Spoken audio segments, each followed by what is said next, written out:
একটা কথা বলি সম্মানিত মা ও বোনেরা, পৃথিবীর মধ্যে যারা শালি আছে, আমরা শালি, আমার না মানে আপনার দুলা ভাইয়ের শালি তো আপনি, সবাই তো আমার শালি না।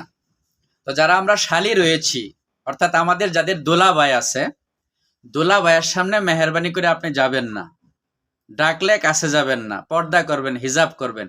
আর না হয় আপনার বোনের যেটা হয়েছে আপনারও সেটাই হবে।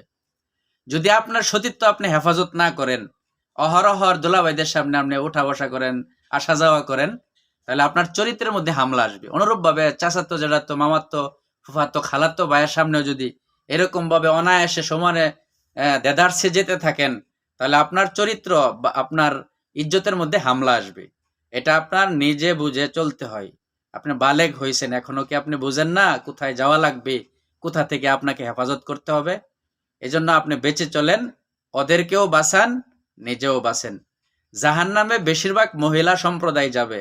এর কারণ হলো তাদের যে সীমারেখা ছিল এর বাহিরে তারা চলে, স্বামীর হুকুম মানে না, আর বিবাহ যেগুলার হয়েছে মা বাপের হুকুম মানে না, মন চা মতন তারা চলাফেরা করে। অনেকেই তো দেহ ব্যবসাও করে ফেলে।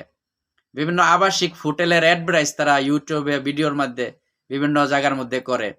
এগুলো হচ্ছে ফাহেসা এবং নির্লজ্জ বেহায়াপনা, বেহায়া নারীকুল। এরা এরা নিজেও জাহান নামে যাবে, অহরহর পুরুষদেরকে ওরা জাহান নামের দিকে আকৃষ্ট করতেছে, দাবিত করতেছে।